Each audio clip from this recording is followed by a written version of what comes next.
കേരളത്തിൽ UDF ഇന്ന് 14 ജില്ലകളിൽ ആഹ്ലാദം പങ്കുവയ്ക്കുകയാണ് ജനങ്ങളുമായി. നമുക്കറിയാം, തിരുവനന്തപുരത്ത് ഇന്ന് ആ മദർഷിപ്പിന് സ്വീകരണം കൊടുത്തുകൊണ്ടുള്ള പരിപാടി കേരളത്തിലെ പ്രതിപക്ഷം ബഹിഷ്കരിച്ചില്ല. ഞങ്ങൾ ഇന്ന് കേരളത്തിലെ പ്രതിപക്ഷം ഇത് കരിദിനമായി ആചരിച്ചില്ല. ഞങ്ങൾ പ്രതിഷേധ പ്രകടനങ്ങൾ നടത്തിയില്ല.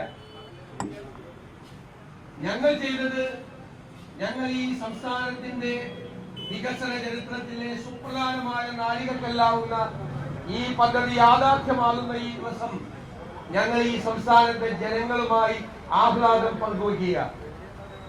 കേരളത്തിലെ പ്രതിപക്ഷ രാഷ്ട്രീയ ചരിത്രത്തിലെ ഏറ്റവും സുപ്രധാനമായ ഒരു വഴിത്തിരിവ് കൂടിയാണ് ഈ തീരുമാനം എന്ന് പറയാൻ ഞാൻ ആഗ്രഹിക്കുന്നു.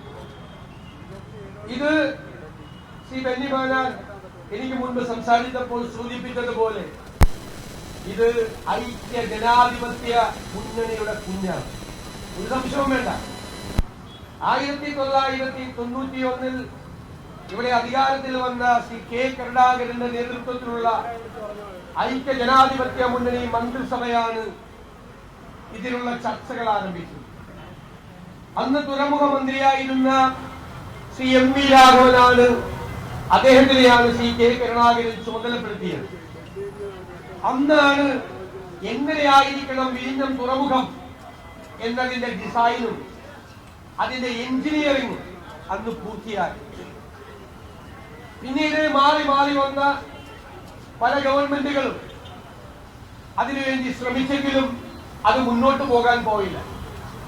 നിങ്ങൾ എല്ലാവരും അറിയേണ്ട ഒരു കാര്യം, 90കളുടെ തുടക്കത്തിൽ ശ്രീ കെ കരുണാകരനും ശ്രീ MV രാഘവനും ഇതിനുവേണ്ടി ശ്രമിക്കുമ്പോൾ കേരളത്തിലെ ഇന്നത്തെ ഭരണകക്ഷി, അതിന് നേതൃത്വം കൊടുക്കുന്ന CPM, അവരുടെ നിലപാട് വിഴിഞ്ഞം തുറമുഖം കൂടി സ്വകാര്യ മേഖലയ്ക്ക് തുറന്നു കൊടുക്കാൻ UDF പോകുന്നു എന്നുള്ള ആക്ഷേപമായി.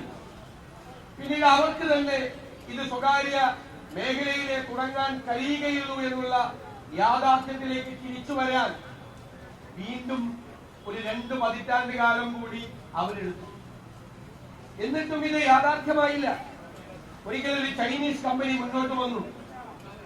ആ ടെൻഡർ നടപടികളെല്ലാം നടന്നുകൊണ്ടിരിക്കുമ്പോൾ മിലിറ്ററി ഇന്റലിജൻസിന്റെ റിപ്പോർട്ട് പ്രകാരം അത് വേണ്ട എന്ന് തീരുമാനിച്ചു.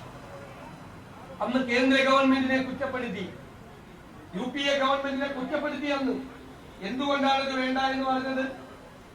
ഇന്ത്യയും ചൈനയും തമ്മിൽ സ്വരച്ചേർച്ചയില്ലായിരുന്ന ഒരു കാലഘട്ടത്തിൽ ഇന്ത്യക്ക് ചുറ്റുമുള്ള അയൽ രാജ്യങ്ങളുടെ തന്ത്രപ്രധാനമായ പോർട്ടുകൾ മുഴുവൻ ചൈന നിർമ്മിച്ചുകൊണ്ടിരിക്കുകയും സ്ട്രാറ്റജിക് ആയിട്ടുള്ള തന്ത്രപ്രധാനമായ സ്ഥലങ്ങൾ, പോർട്ടുകൾ ഉൾപ്പെടെ കൈയടക്കാൻ ശ്രമിക്കുകയും ചെയ്തപ്പോഴുണ്ടായ മിലിറ്ററി ഇന്റലിജൻസ് റിപ്പോർട്ടാണ് ഇന്ത്യയിൽ, കേരളത്തിൽ, ഈ അറേബ്യൻ സീയുടെ അറ്റത്ത് കിടക്കുന്ന, ഈ മുനമ്പിൽ കിടക്കുന്ന തിരുവനന്തപുരത്ത്, വിഴിഞ്ഞത്ത് ആ ചൈനീസ് കമ്പനി വേണ്ട എന്ന തീരുമാനമെടുത്തു.